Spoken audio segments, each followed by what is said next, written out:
Hello, everybody. Today we are going to talk about the 7 habits of highly effective people. That is a book written by Stephen Covey that unfortunately he passed away a few years ago, but his legacy still remains because thanks to this system that he created, he became, he transformed this into a course, and he has been teaching this in so many places in the world, and there is a team keep teaching this system that is based on 7 factors. So let's go one by one. But before that, some weeks ago, we were talking about emotional intelligence, and remember that there were intrapersonal intelligence, that is within yourself, and interpersonal intelligence, that is with other people. So these 7 habits of high effective people, it has a similar distinction between first yourself. As you can see here, this is the private victory, where you pass from dependence to independence. And there is a public victory, where you go from independence to interdependence. So we are going to talk first about the private victory with yourself, of course, and after about the public victory. So remember also what we were talking about last week in the mindfulness. There was one of the factors. If you have seen the film of Spider-Man, or you have read the books, his uncle told something to him. What did he say? Great power comes great responsibility. Exactly. Great power comes with great responsibility. And that is what you must have in order to be a highly effective person. And that is the first step, to be proactive. So it's a matter of attitude.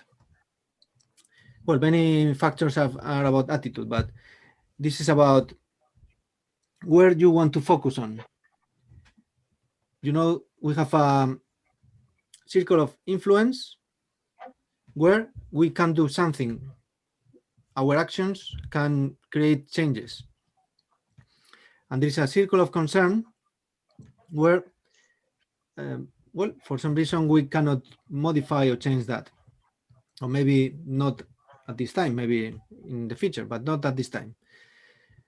So if we have a reactive focus, we focus on not only in the things that we have influence, we focus also in the things that we don't have influence, and that causes us concern. So we reactive to those things. We cannot do anything really, but we get angry or annoyed, keep complaining, and it's a reactive focus. Negative energy reduces the circle of influence. So the more we focus on the things that we cannot change, the more energy we lose. And so the less power we have to really influence the things that we have access to. On the other side, we have the proactive focus. Positive energy enlarges the circle of influence. And this is the responsibility, and also responsibility, the ability to choose how you will respond to a given stimulus. We have talked about that in previous sessions about emotional intelligence, how to get rid of negative emotions or thoughts, and how to focus more on positive emotions. And in the previous session, we have talked also about even quantum physics, the law of attraction, and everything says that where we put the energy, where that is that appears more in our life. The more we put the energy on something, either with good feelings or bad feelings, the more we have more of this. So if you want not to have something about that, just don't give energy to that and focus on the things in the positive things that you can change for the better. This is the first habit, to be proactive. How many of you are proactive? Sometimes. Well,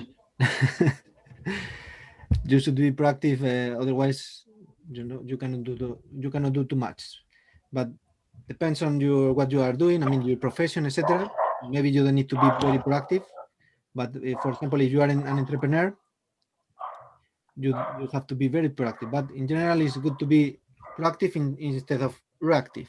Okay, instead of to react of the things that we cannot change, to think in positive way and how we can do things.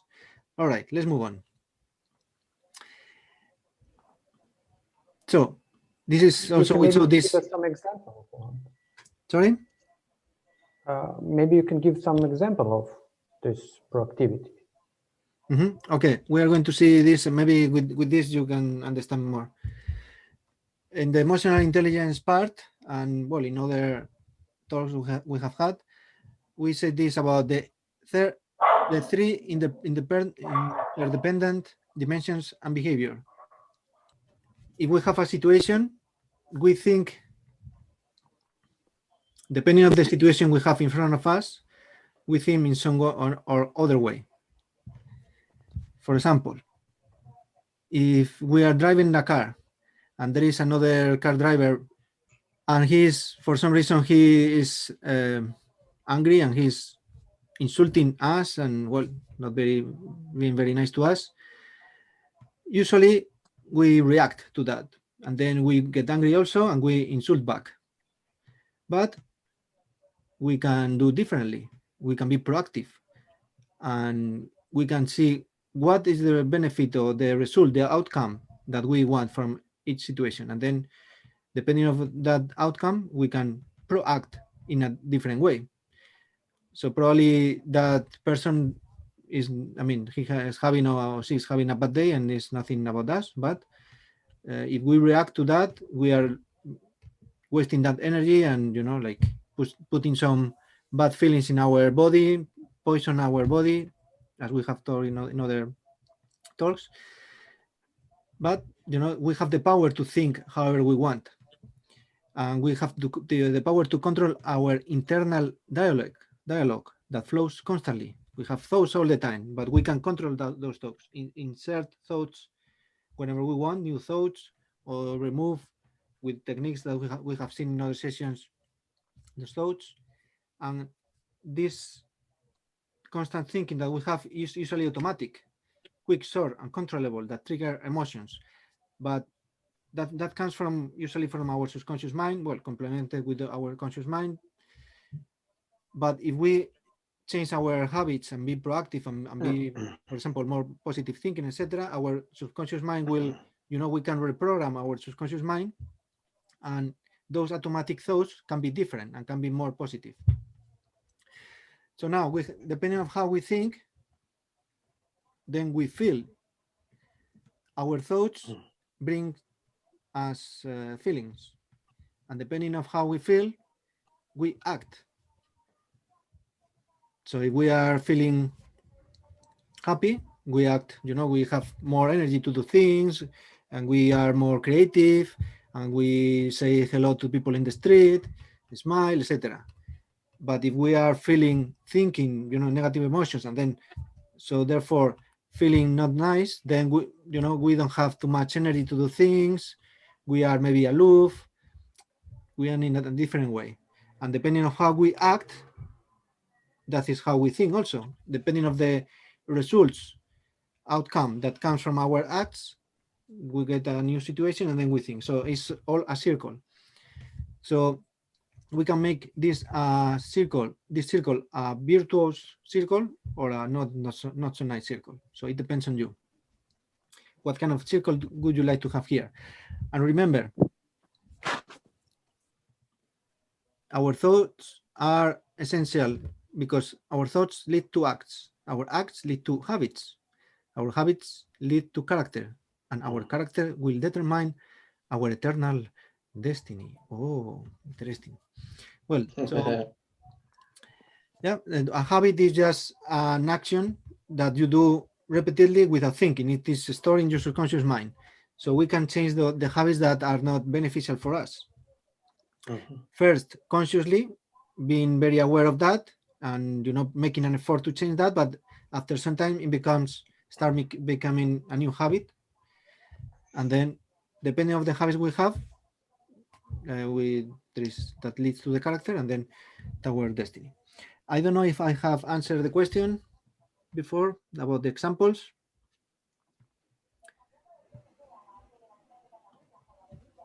Let me check. Who made that question? I'm not sure right now. I made this question, but maybe I didn't really get it yet. But okay, let's. So, well, being proactive means to take the lead, not to wait for things to come.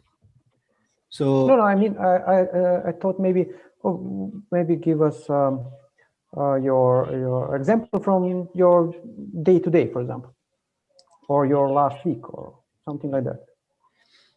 Sorry, my what? Sorry. Maybe some example from your life, from today, or maybe from the last week. Well, right now, today, I'm not sure, but for example, you can have, you are looking for a job, and then, well, you know, sometimes it's not straightforward. You apply for a job, and they don't answer you, or maybe they answer you and they give you a test to do. You might pass the test or not. If you pass the test, you are feeling not so nice. Or maybe you can do an interview and maybe you pass, that's happy. Maybe you don't pass it. So the things are not going so well and you are reactive, you are letting those situations affect your emotions and your mood. And you are you are losing that energy, and then instead of using that energy to keep persisting and applying for more jobs and doing better and better until you do it, then you just get discouraged and don't do too much. So, or for example, you have a job that you are not happy in that job, but you keep doing because, well, you need the money, etc. But you are complaining about your job, you are not so happy, but you don't do anything. So that is being reactive. However, if you are not happy with your current job, well, you keep that job for the moment, but at the same time, you do an extra effort to look for a new job. That is being proactive. I hope now is better with those examples. Okay. Yeah, okay, I understand. You're saying complaining is not proactive and doing it's proactive. Okay. Now, once we know for sure we're proactive, you don't need to be proactive 100% all the time, but in general. So then you need to begin with the end in mind. What does it mean? If we don't know what we want, we just wander, in our lives. We don't put the focus on anything because we are not sure what we want. We just let go with the flow. That sometimes the flow can lead you to a nice place, but sometimes not. So it is very good to know what you want. And here you have all the different aspects, among others. Well, it could be family, money, work, possessions, pleasure, friends, even enemies, church or religion or spirituality, and for yourself or your partner, etc. So what do you want in your life for each of them? About my family. Well, I want to be happy with my family. No, I mean, that is quite clear in general. But for example, money. If you don't have any goal about money, so you just get anything that you get that job, even maybe it's not well paid, but okay, it's a job, I get it. But if you are sure that you want to earn this amount of money a month, then you don't accept that job unless the circumstances obligate you to do it, but you look for another one until you get what you want. Or for example, work, the same. You have clear what you want to do in your life, then, for example, you dedicate extra time to study, to get prepared for a new future position that is higher than the current one. But if you are not proactive, you just stay in your current work for many years, and well, maybe you are happy with that. Why not? Maybe you get happiness from your family, other things, and you don't need to have a better position. With this position is good. So it depending of what you want in your life, but it is essential to have clear what you want. And this is, the vision. So what is the long-term vision? How do you see yourself? Well, maybe not in 10, 20 years, but you could say in 5 years or in 10 years, where I would like to see myself. Because if you don't do this practice or exercise, you just, keep going with the flow, and maybe you stay in the same position for many years because you just simply didn't think about what you wanted and aim for more and be more ambitious. So the vision can be, well, in your job or in your personal life. I want to, I don't know, get married in 5 years. I want to be married.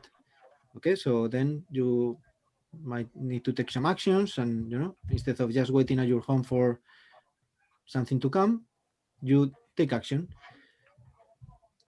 So that is what the end in mind gives you, is like a purpose that you follow, and usually you don't get it going straight to that goal, and you get it the first attempt.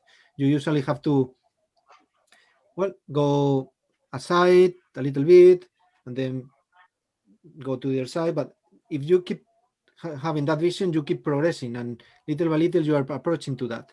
So the way might not be like just straight, but like here a little bit, and then you move here, but little by little you are approaching to that vision that you have. But if you don't have any vision, well, I mean, it's okay as long as you don't want to be a highly effective person. But if you want to be a highly effective person, yes. En otras palabras, nada te llega sin gota de fuerza. In English, please. So, listen, perdóname. You have to make the effort. That's basically. Yeah, well, the effort. Nothing comes easy. And yes. I think sometimes when nothing comes easy and you actually achieve something, I think you do get more satisfaction rather than something just falling into your lap. Exactly. But yeah, this second habit is not only about the effort to to do the work itself, is to have that purpose in your life, what you want. Yeah. Yeah, you got to have goals, metas. And then, so next step is not only, to have that vision and to work on that, but how to work on that. By putting first things first. And how is that? Well, do you know the Pareto's law? That these Pareto's laws, oops, sorry, I didn't want to move. 80-20, yeah. These Pareto's laws apply for many different things, but it's like 80%, or well, 20%, for example, of the work that you do give you the 80% of the good results, and the rest 80% of the work you do just give you the rest 20% of the results. So it's about focusing mainly on that 20% that gives you the 80%, and that happens for, like, in your relationships. 20% of the people that you know give you the 80% of your friendship, real friendship and well-being in your relationships. Or the 20% of your clients give you the 80% of the revenue. So it's good to focus on that 20% that give you the 80%. And this is about urgent and important. So let's see this, urgent and important. You can separate the tasks. You have to do tasks in your life. Especially if you are an entrepreneur, you have to do this very seriously. If you are an employee, well, you are not so concerned about being efficient in your job, maybe, unless your boss is watching you. But if you are an entrepreneur, you have to do this very, very seriously. So we can separate the things between important things or important tasks and not important, and also urgent or not urgent. So the first quadrant, the A quadrant, is the important and urgent things. For example, when there is a fire, you have to extinguish the fire. There is a crisis. You have a problem that you have the deadline this evening or tomorrow morning.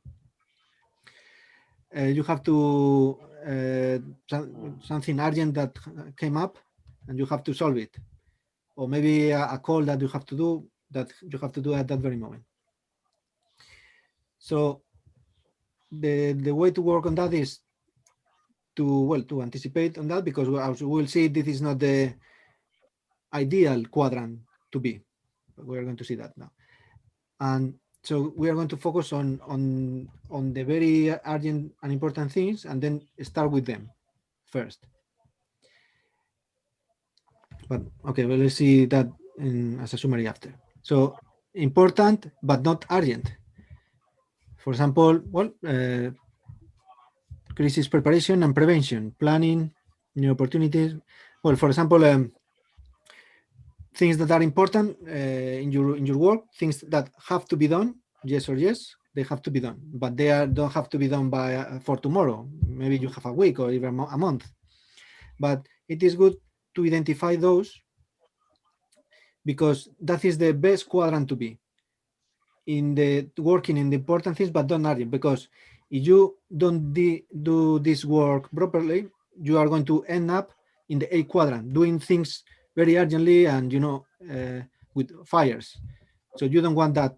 Sometimes you cannot avoid having urgent and important things. But if you schedule well the things and you program the things in the right way, you are going to give time enough for the important things, and then you are going to say, okay, tomorrow I will work these hours on that, and the next this. So by the time of the deadline, it is done. You are not hurrying up. Then we have the urgent things, but not important. For example, you are working and somebody calls you. Well, that is an urgent because there is a call and you will have to answer at that time. But well, sometimes that call is not really, actually is not that urgent, or and well, we are here in the not important quadrant. So if you are doing something that is important, just for example, say, okay, we can talk later in the evening when I am free, or even, well, if not, this is not a call, or I mean, you can delegate, for example, talk to this other person, or just think about, do I really have to do this? Because it's not important. It might be very urgent, but if it is not important, do I really need to do it? So you must learn also to say no to things when they are stealing your time, and when you have other things to do in the first quadrants. And finally, not urgent and not important. So, well, this mainly you can probably drop them. You don't need to even pay attention to those, unless you have a lot of free time, and it's okay. You can just watch TV that that is something that is not really of value, but or well, some meetings, in the office, maybe you have too many meetings and they are not being very efficient, they are not being very productive. So maybe you can just avoid them, delegate them, or arrange a time where you are not focused on your work that is important. Okay, so in this quadrant is where is the ineffective people, because what happens usually, well, often the important things are the things that are like, oh, why I need to do this? It's like, I'm not in the mood to this. So you start, okay, I'm going to do the easy things that give me more reward. And the, when you complete a task, it gives you a good emotion, no? Like, oh, you feel better. And then I'm going to do things that are easy and I feel better. But if you are doing the things that are not important, actually you are not reaching any good outcome.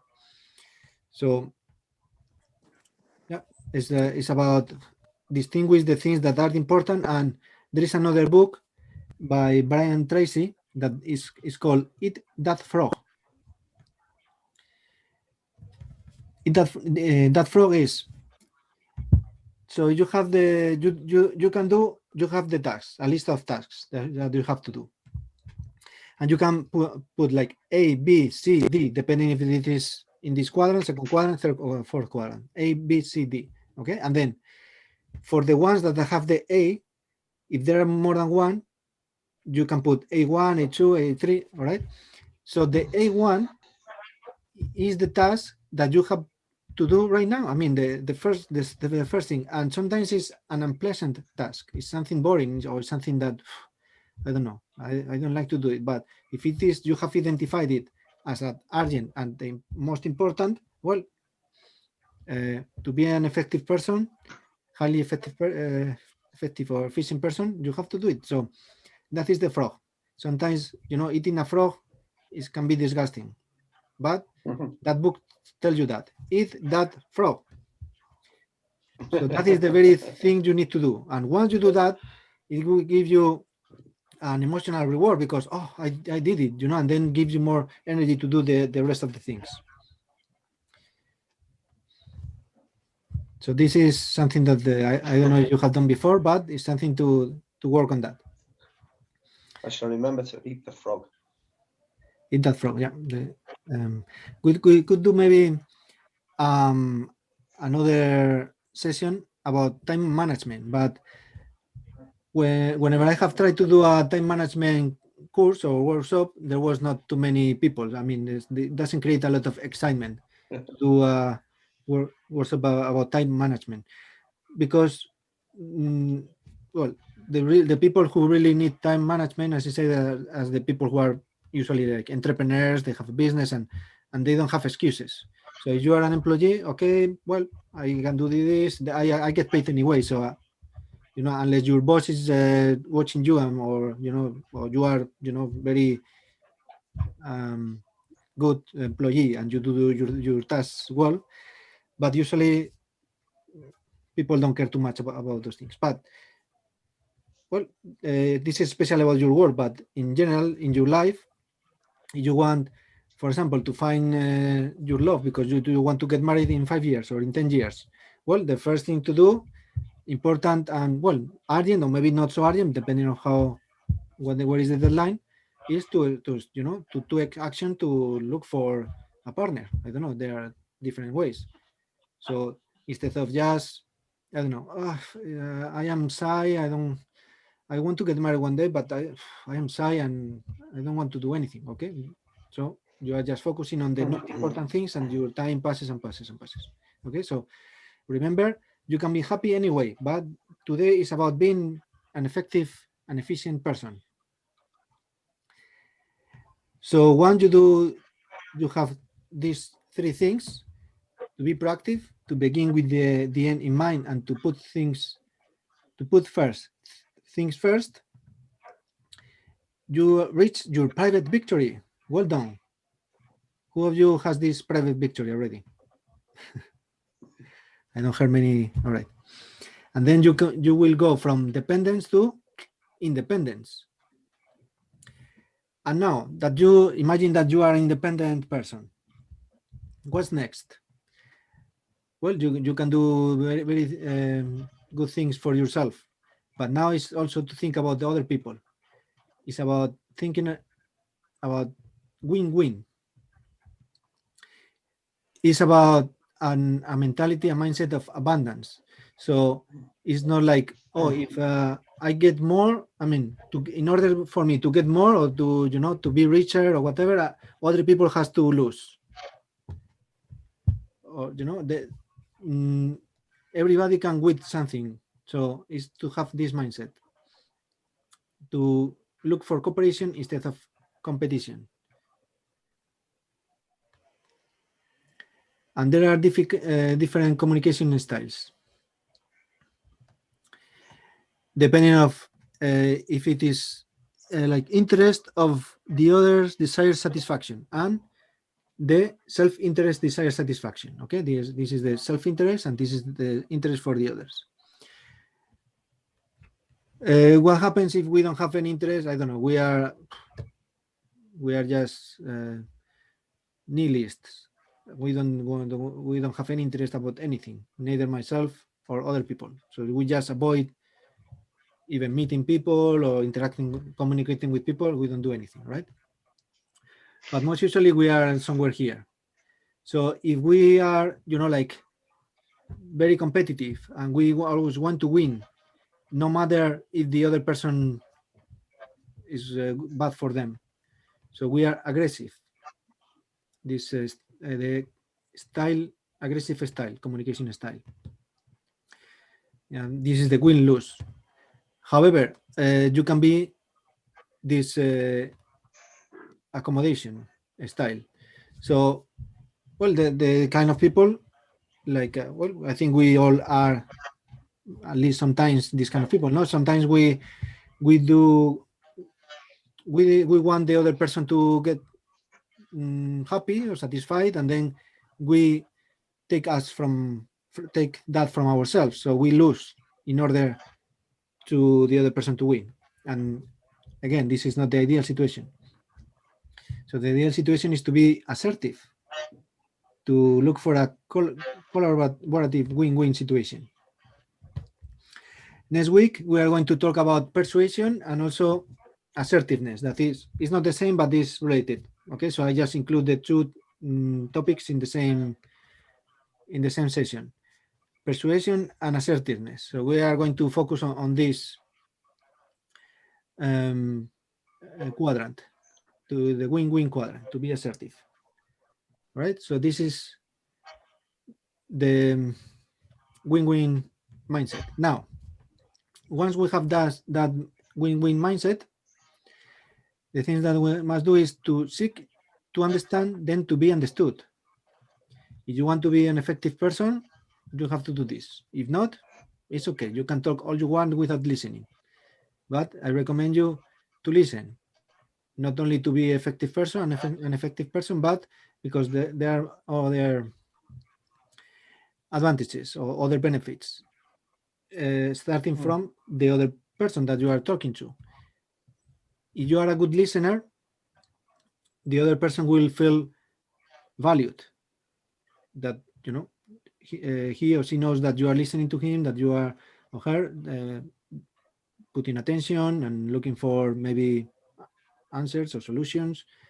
That person will feel valued and will value you as well. So in the end, it's a win-win situation.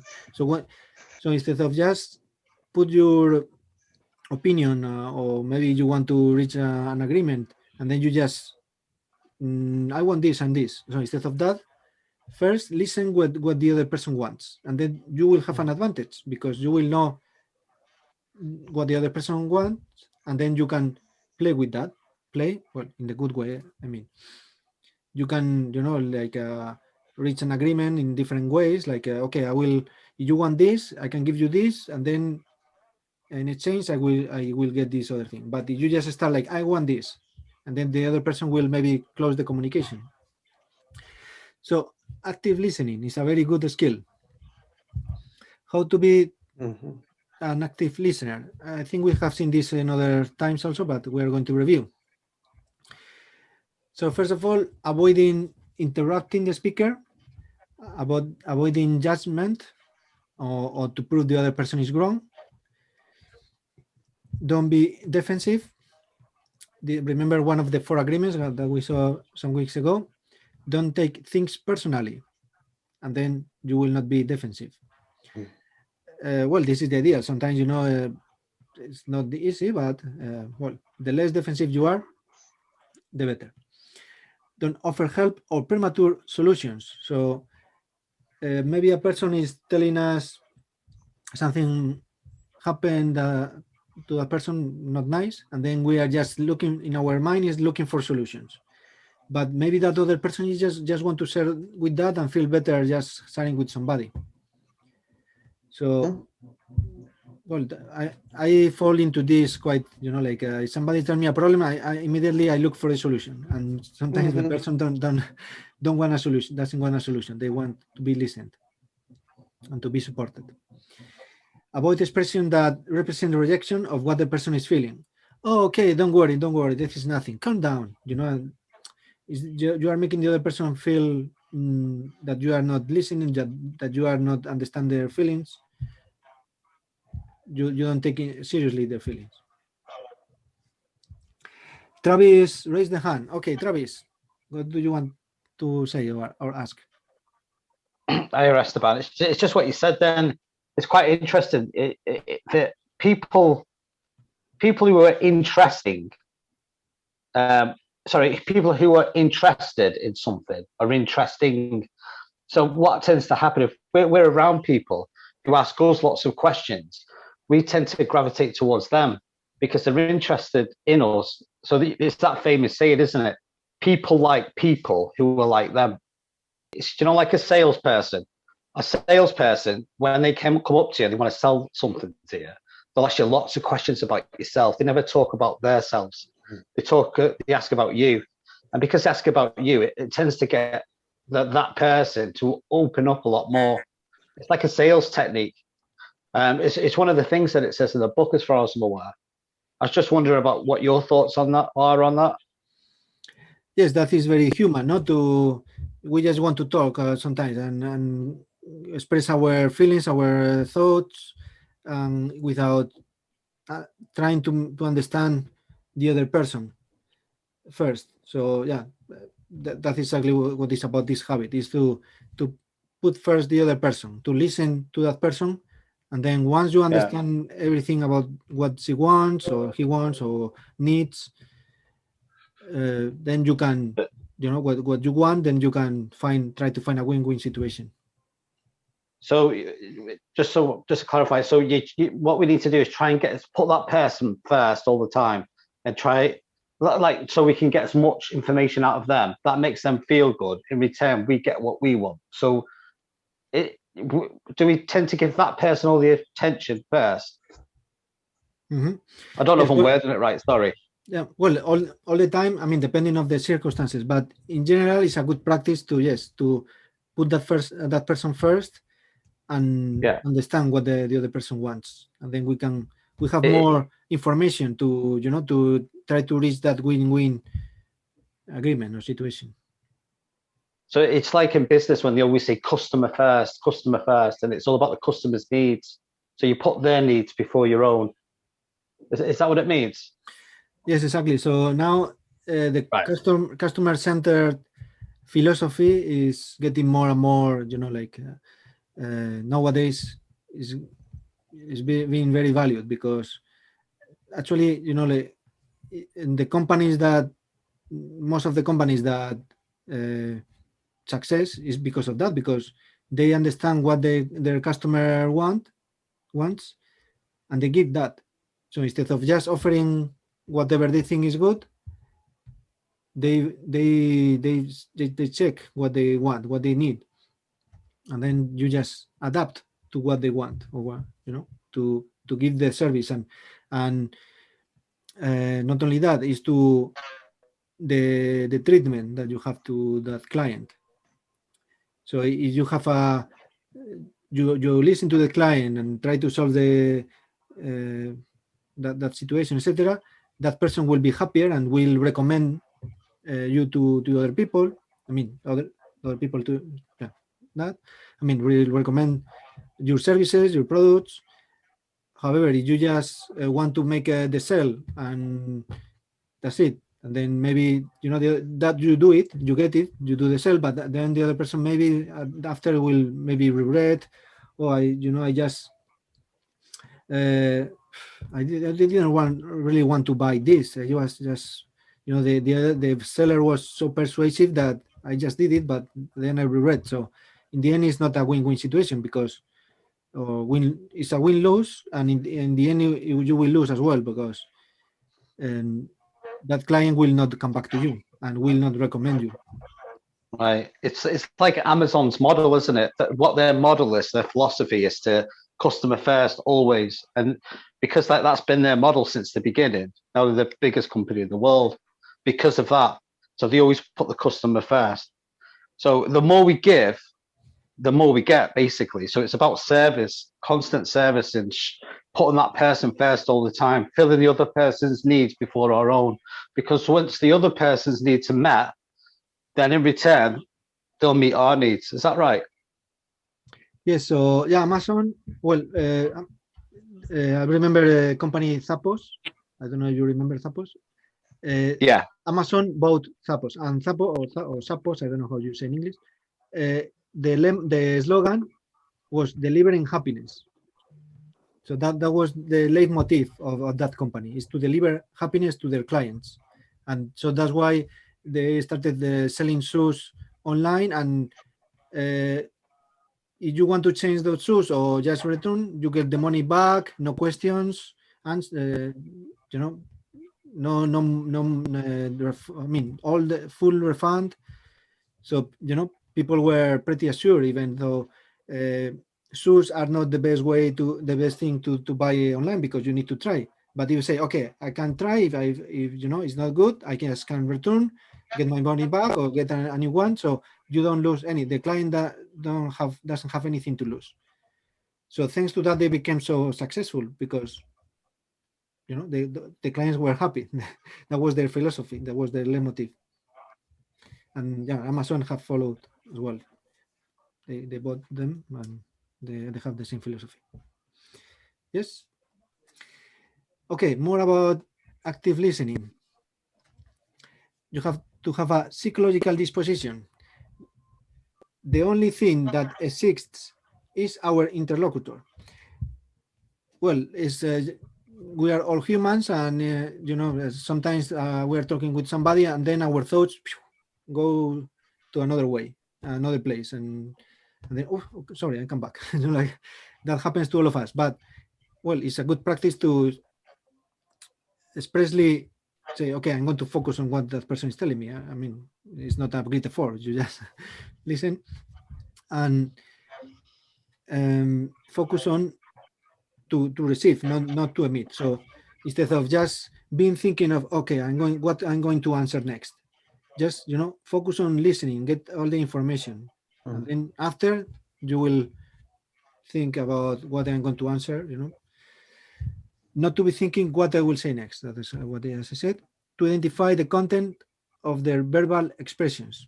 So it's not only listening what they say with the voice, it's the body language, the meta language, the pauses, the volume, everything, and you get the whole, the emotions that person is feeling, that sometimes it's not what they say and what they feel is not the same. So you just, with the body language, you detect how that person is feeling, etc. So just your psychological disposition is to be 100% focused on all the information that is providing that person in all the ways. And observe. So, well, this is related with the other one. Also the body language for you is very important, to look at the eyes when that person is talking. If you are talking with a person and you are looking at the roof or your mobile phone, etc., of course that person is not going to feel that you are listening. So by observing all that we have seen before, you identify the feelings and also identify the time when you must talk, because we might have something that we want to say, but just wait for a pause of their speech, or so instead of interrupting, just okay, when that person stops talking, you can talk, or maybe you let me say something, but just make sure that is the right moment to talk for you. The gestures and the body language and itself. Well, you can do gestures that makes the other person feel that you are listening, like nod your head. To use the appropriate tone of voice, taking notes if necessary, active posture. Okay, for example, I'm talking with somebody, so if I am like this, it's better than if I am like this, no? Well, maybe you Can't are with see a you. friend having a beer or something, it's okay. You can be, having a chat, but usually, especially if that person is telling you something emotional or something, it's better not to focus your body position is, giving that information that you are focused on that person. And as with the eye contact, as you say, smile, usually a smile is good to bring to bring good vibes. But if that person is telling you something dramatic, maybe it's not the right moment to smile, but usually it's good to smile and to show genuine interest. And the words, using expressions like I see, well, so it's like nodding your head, it's like I understand, no, but you can complement like I see, well, or paraphrasing. So for example, yeah, and the other day I went to the pub. Ah, you went to the pub. So you do the same phrase, but like a question. So there is another way to make the other person make sure that you are listening. Or to do a summary. Like, for example, that person is talking a lot and say, you get the information and say, okay, wait a moment, let me make sure I have understood.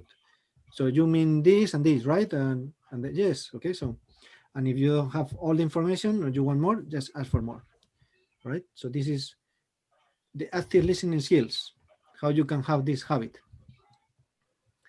Any questions? Nope. All right. Now, Synergise. What is this about synergy? Synergy is when 1 + 1 is more than 2.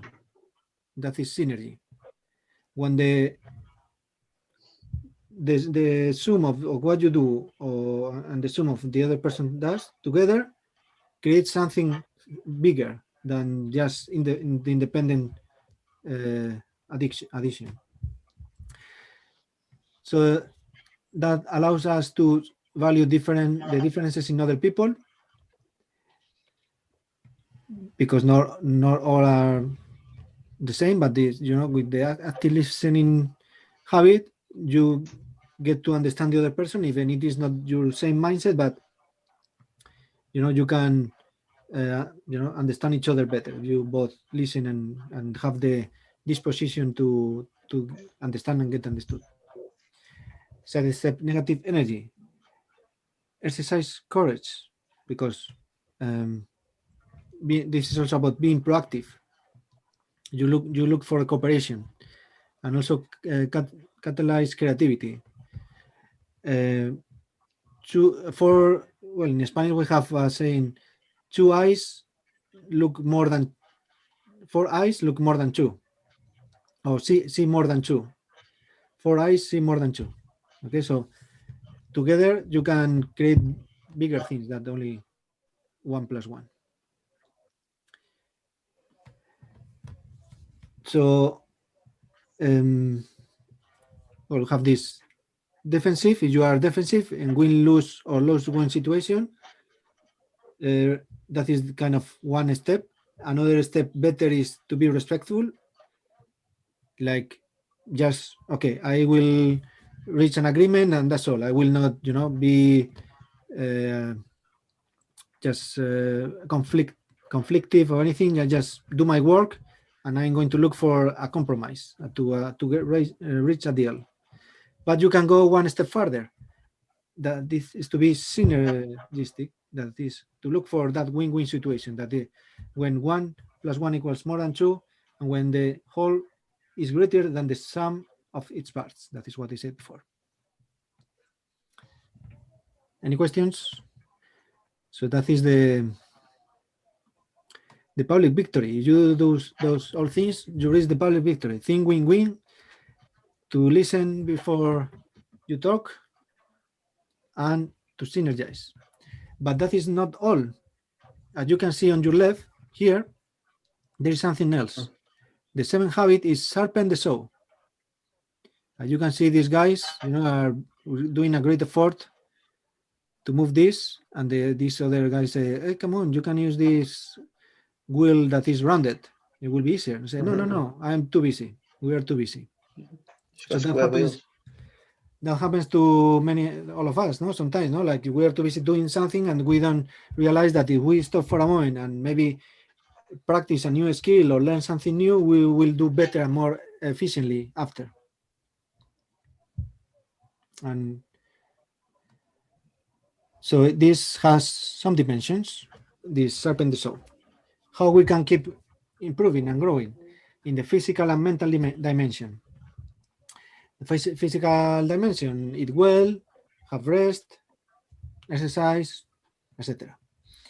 Mental dimension, read good literature, keep a journal of your thoughts, experiences, and insights, limit TV. Well, things that you can do to not only to stay the same, but to keep improving, because nothing really stays always in the same position. Either goes up or down. So if you don't do anything, maybe it ends up going down. So it's always good to keep, looking for a new book to read, something new to learn, improving in all the sense, and physical, mental, but also social and spiritual. So social, seek to deeply understand other people, make contributions to meaningful projects, maintain abundance mentality, and encourage others. Spiritual dimension, regular meditation, communicate with nature, to spend time, alone in the nature is very healthy, as I said in another previous meeting. Immerse yourself in great literature or music. So just it's about, keep improving, keep always learning a bit more, improving a bit more. That will give you more possibilities in the future to do more new things.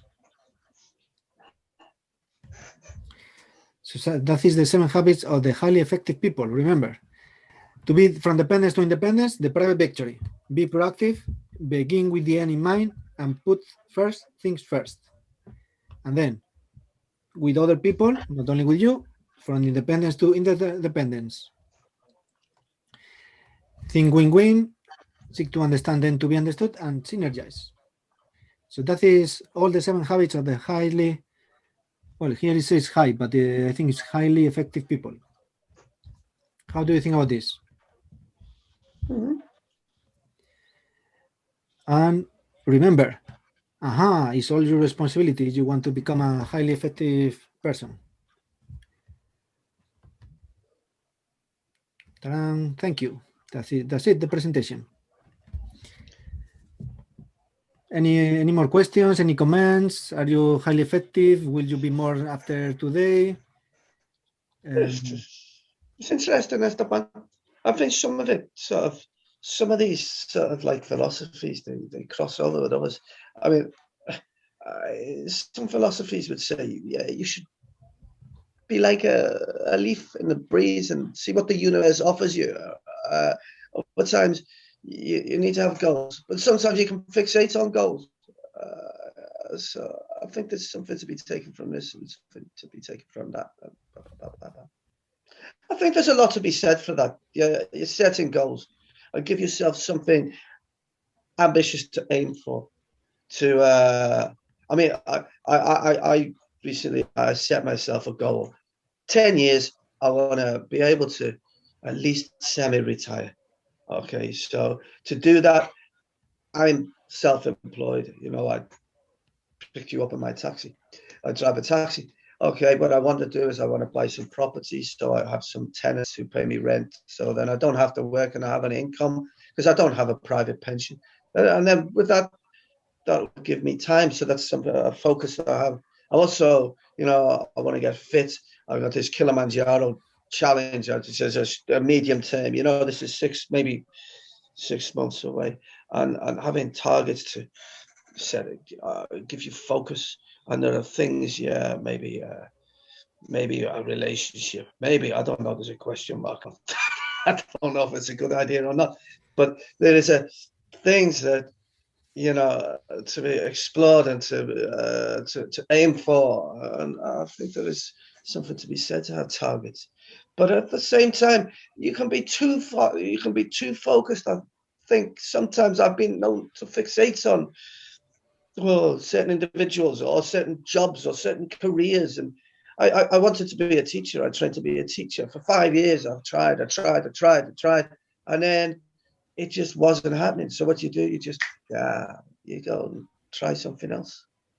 Well, Steve, why wasn't it happening though? Sorry, what? You know, you're saying you tried to be a teacher, but it just didn't happen. So why didn't it happen? Why didn't it happen? Maybe my personality at that time, maybe my temperament, also my ability to carry myself at interview. I found that I was failing again and again and again at interview, and perhaps the way that I carried myself and maybe my mannerisms, whatever. Also maybe I'm not patient enough. I don't know. But is that what you want to do though? Do you still want to be a teacher? No. I haven't been into a school for 10 years now. I've been a taxi driver for 10 years. So I'll be a taxi driver until I can buy, I don't know. I got this vision that it'd be nice to have somewhere nice in some warm climate, maybe in Italy or France or something like that. My kids will be older. I can go and do that. They can come visit me. They can come and go. I don't know. Maybe that'll happen or not. Maybe not. But I think that's the thing, isn't it? It's like if I got in your taxi now, right, and I sat in the back of your car, the first thing you'd say to me is, where do you want me to take you? But if I said, I couldn't tell you what the first thing that would come into my mouth. Sometimes it depends on my mood. Sometimes I'm joking. Sometimes I'm sad.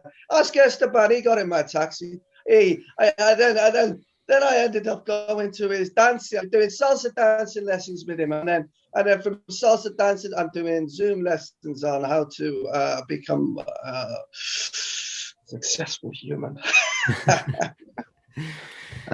I think that's what he's saying, though, isn't it? It's about, we've really got to tune into what exactly it is that we want, and if we haven't got that foundation, then the rest of it won't work, because we have to know where we're going. Then I think what he's teaching is he'll show you the steps it takes to get to that place. But if we don't know what we want or where we're going, that's the first step. You know, you're sort of swimming in circles, you're grasping at air, aren't you? You have to know.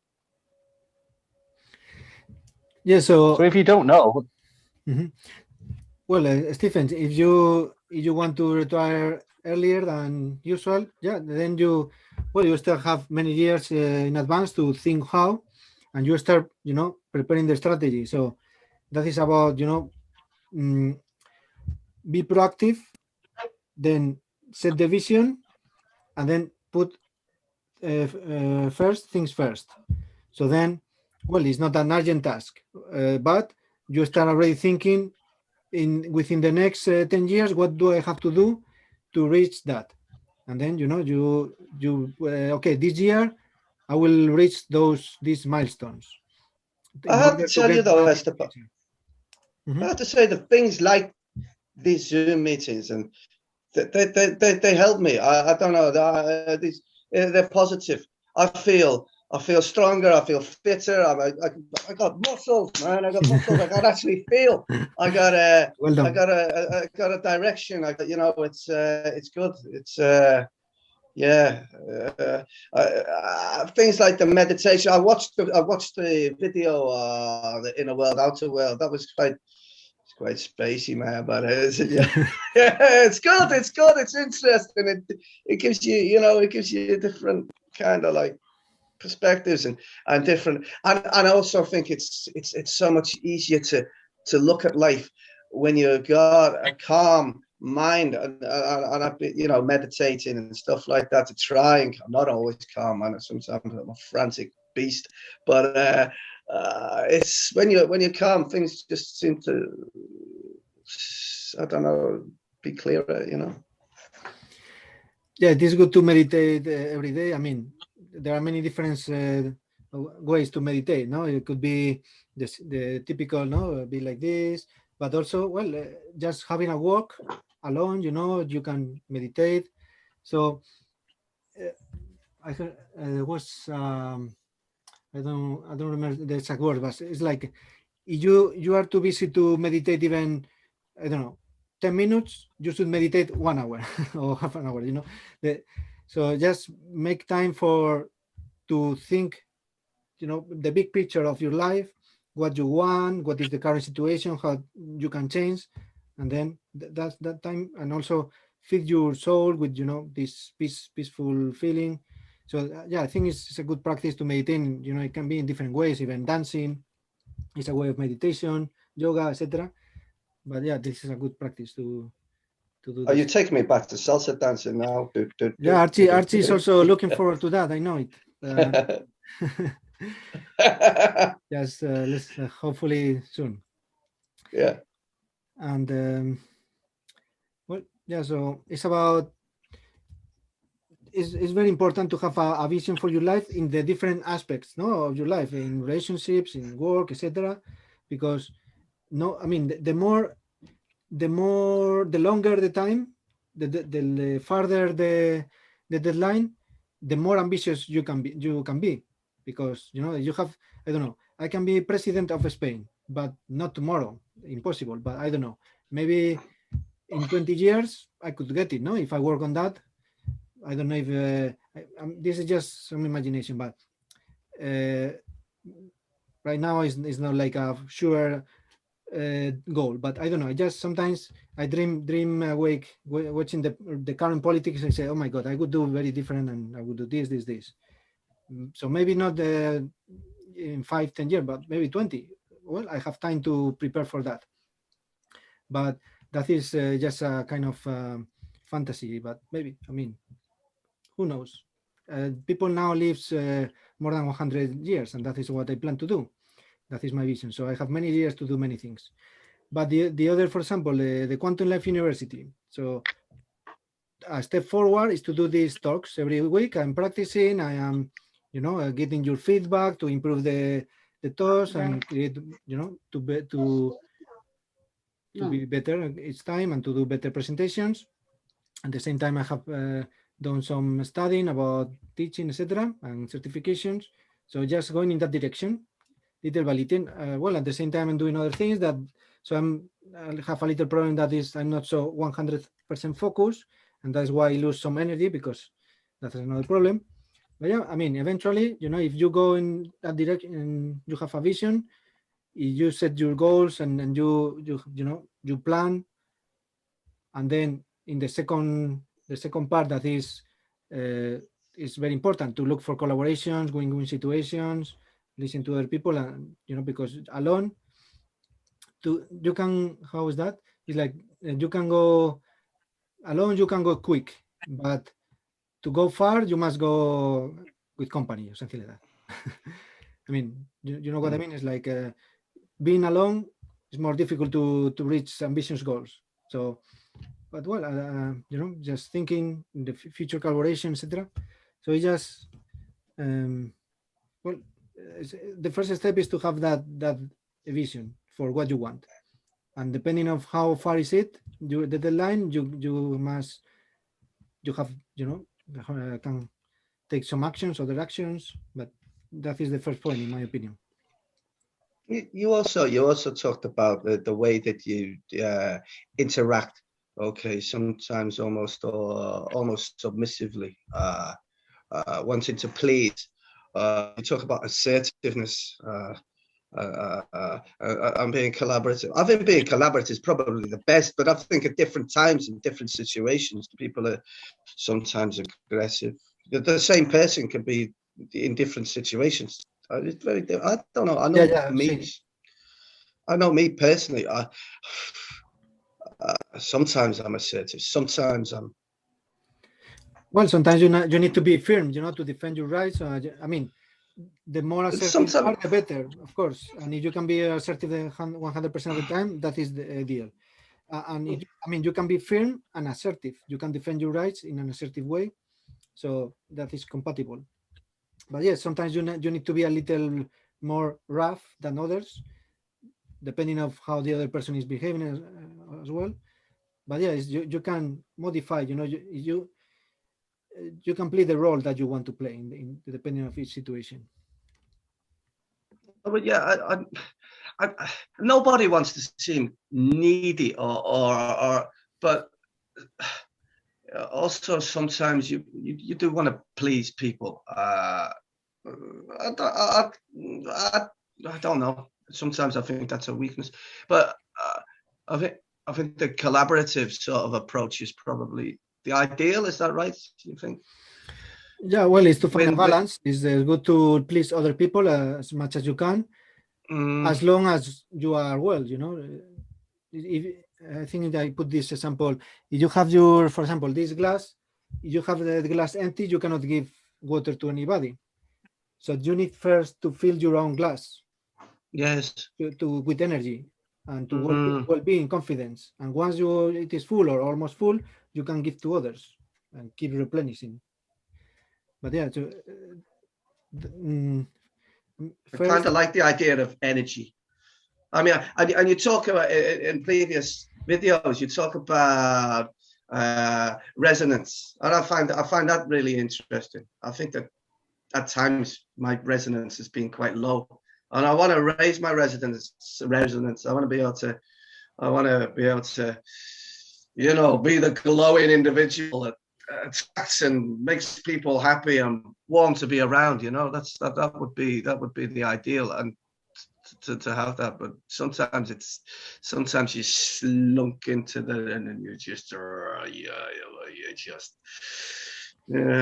Well, you as a taxi driver, you have the, let's say, power to even change people's lives. The people who come as in your taxi. Sometimes, yeah. You can, depending on what you say to them, give you advice or maybe just support, positive feedback, whatever. And then you can even, you can make the day of those people. And at the same time, but for that you need to be, your glass must be full or almost full to give that to others as well. No, so first is to look up, take care of yourself, sharpen your saw, and I wish somebody else was talking. I don't want to feel like I was taking over the entire presentation. Anybody else wants to say anything? Andrew had to go because he had to give up my computer time to my daughter. It's 50-50. Okay. Yes, Diego? Yes, I would like to say something. I think our thoughts create. I agree with you. Our thoughts create our reality. When you I feel that when I sometimes when I feel it when I wake up thinking about this day will be blue, will be sad. All the day happens these situations. I think I also think you need to live in the present. Sometimes our thoughts count the situations in the past. You need to live in the present. I think I can. This is all. Yeah, that's like the mindfulness that we yeah. Yeah, so well, we can think about the past to think about what we did well or we did bad, and then get the information for now or for the future. We can think about the future, about what we plan, the visions that we have. That is important. However, the best is to put your energy in the present moment in each situation, because right now I'm talking to you, and if I am thinking about what I'm going to have for dinner, I'm not maybe you are asking me something and I am thinking, oh, I'm hungry, what I will have for dinner.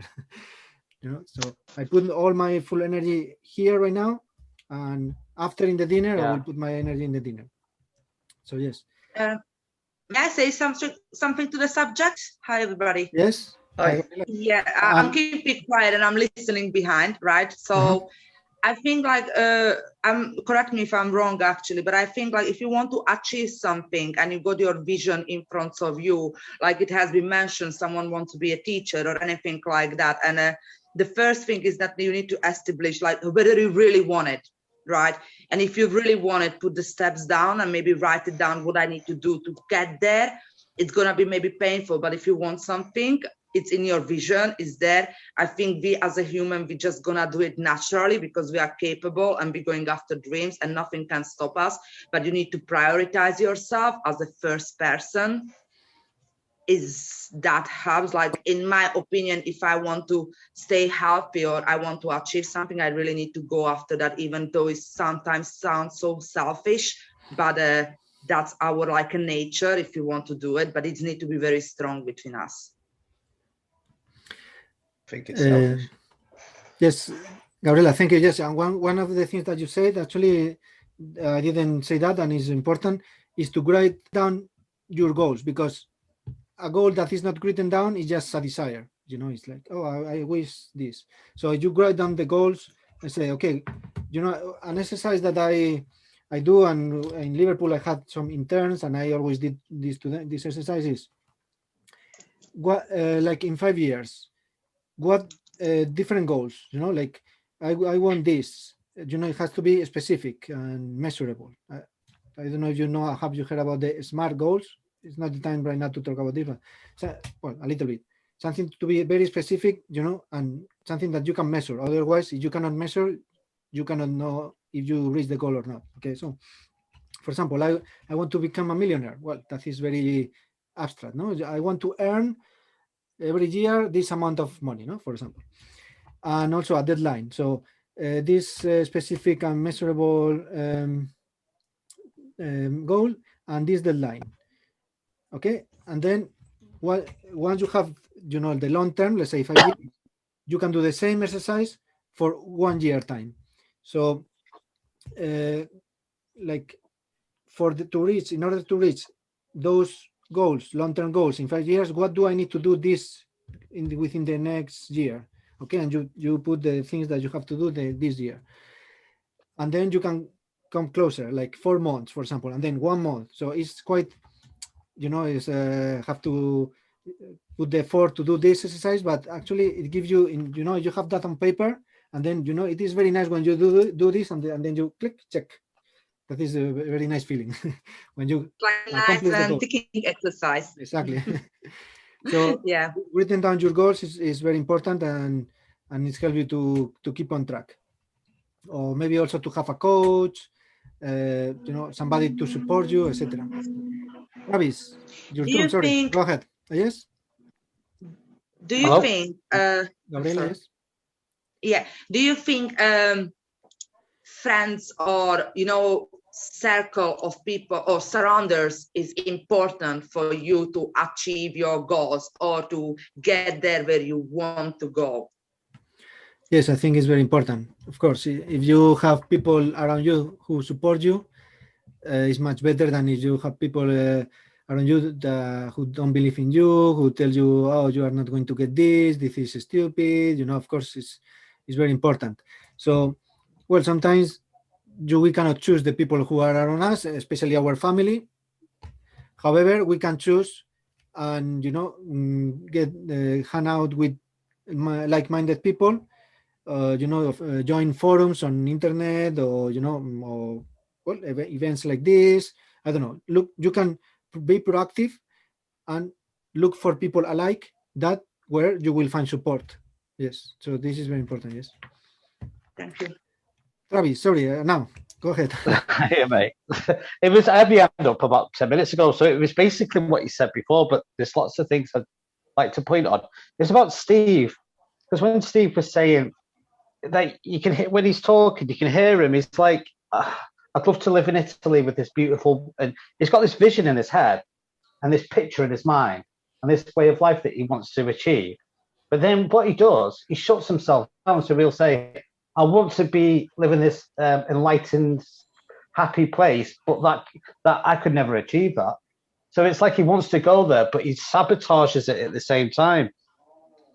And that's fascinating, because that's what we all do. We all think, we all want these things, and as soon as we get the picture of this thing that we want in our mind, we automatically at the same time sabotage that idea. So it could be, I'd love to be a millionaire, but that could never happen to me. Or I'd love to find a loving relationship, but that can never happen to me. So we've always got that thing at the back of our subconscious mind, that voice telling us that we can't achieve these things that we want. So what's that then? Is this a psychological? Is this to do with the paradigms of our psyche that's prevented us to, excuse me, become all that we could be? Well, Travis, very important also what you say, actually, yes. The mindset is very important. So, as you say, sometimes we sabotage ourselves because we just don't believe. You say, oh, I want to do this, but inside you have something that tells you cannot do it. And so you sabotage yourself. And yes, the mindset is very important to be, to have faith and to make sure, to be sure that you can do something. And if there is, maybe you need to acquire new skills, well, practice those new skills that allow you to be better. But I mean, sometimes, of course, we say, I'm not able to do this because I don't have these skills. Okay, but then go and get that skill. So yeah, the mindset is super important. We need to believe in ourselves, and to know that everything, is possible.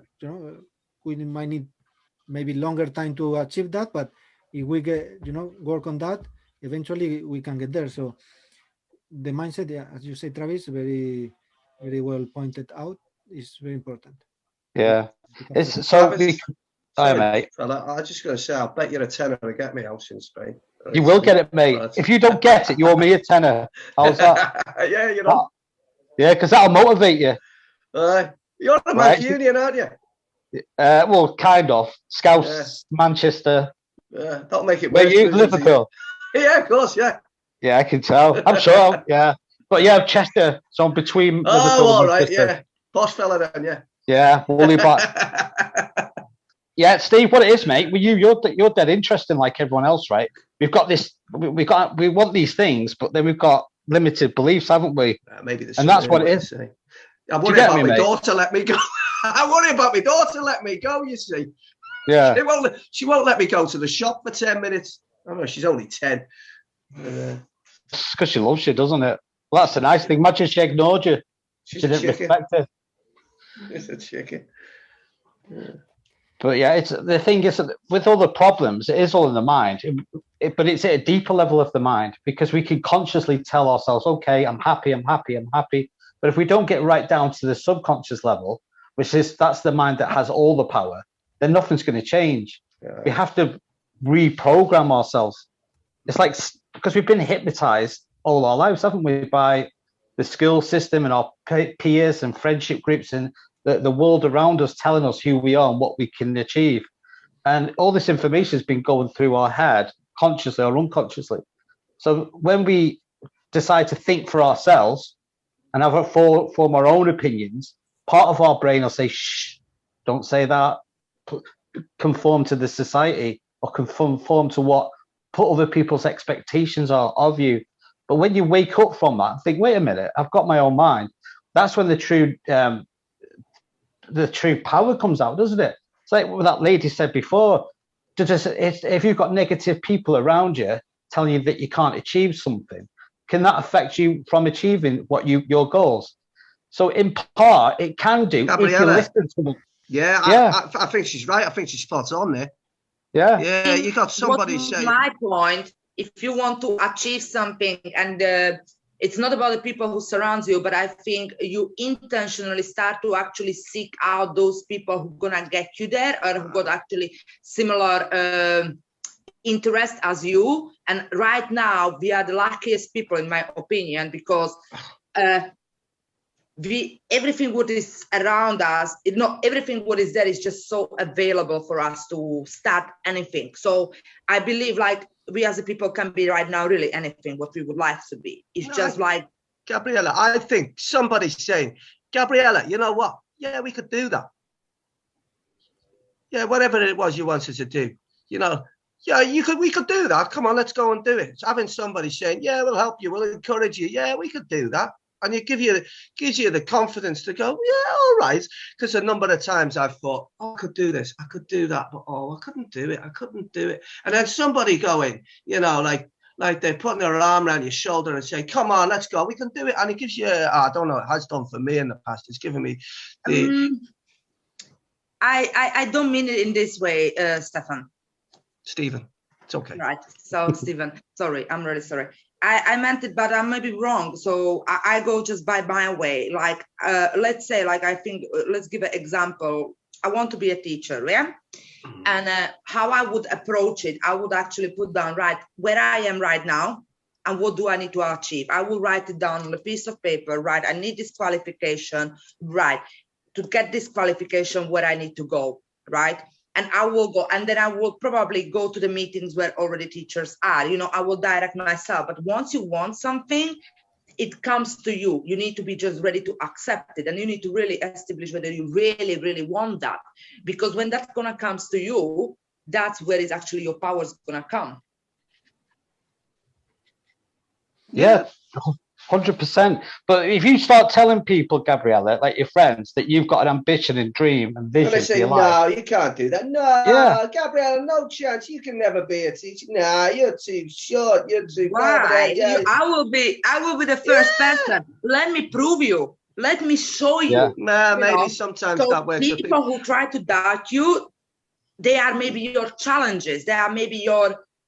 You know, you got to view them differently, right? These people don't believe in me, but I do believe in myself. Yeah, but I think it's easier if you say, yeah, I want to be a teacher. And say, hey, Gabriella, I think you'd be a fantastic teacher, girl. Look at the way you are. Look at your mannerisms. You're brilliant with kids, or you're brilliant at teaching. You can get things across.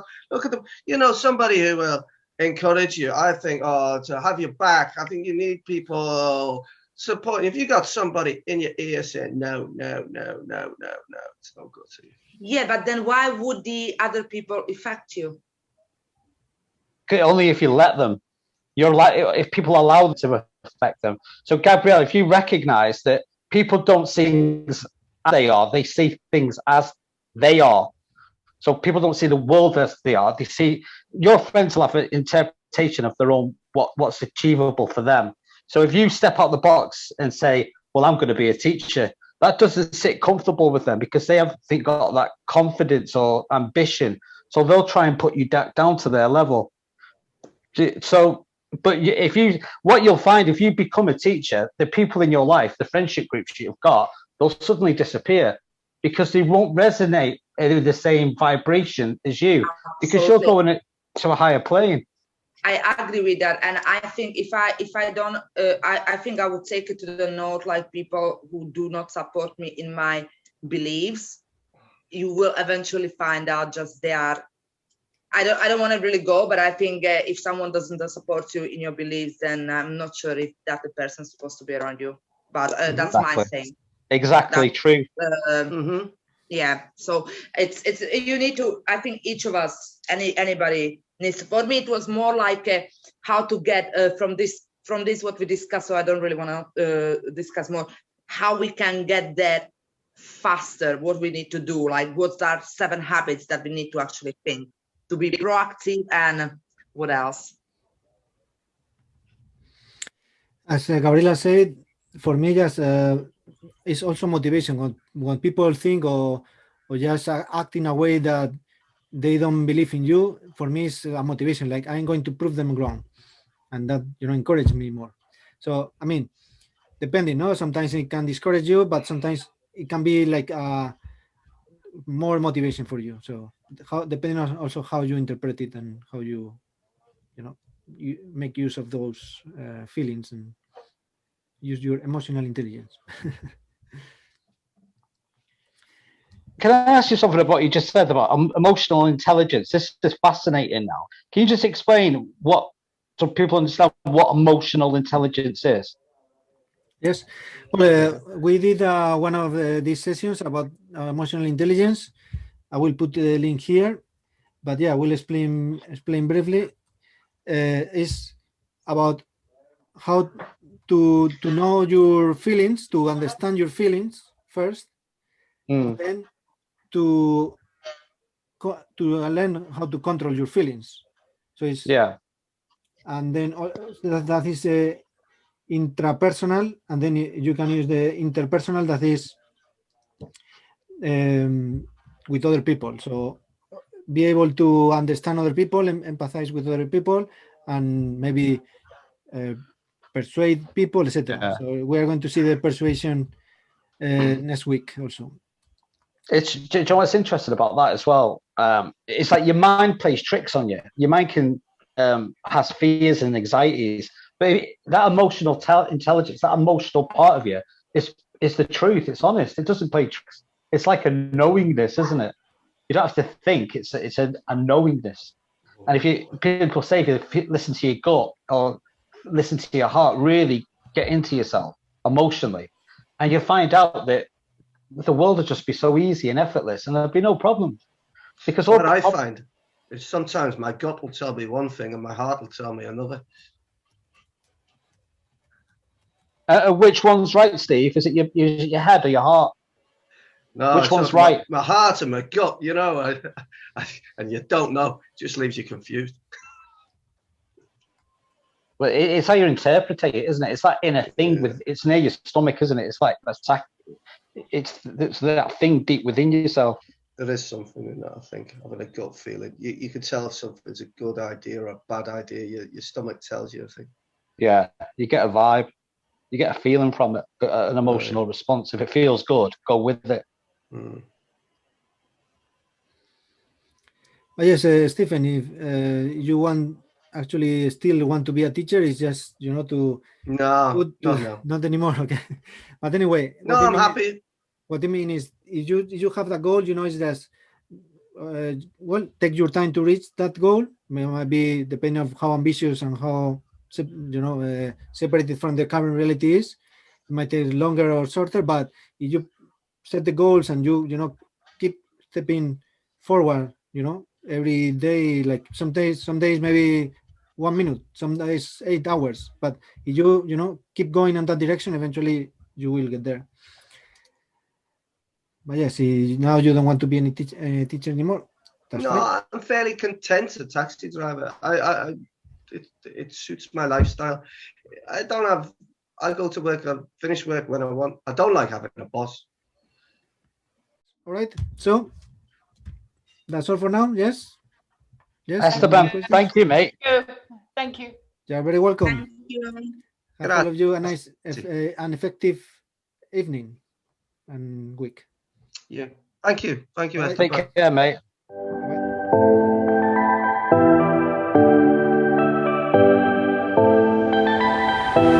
Bye.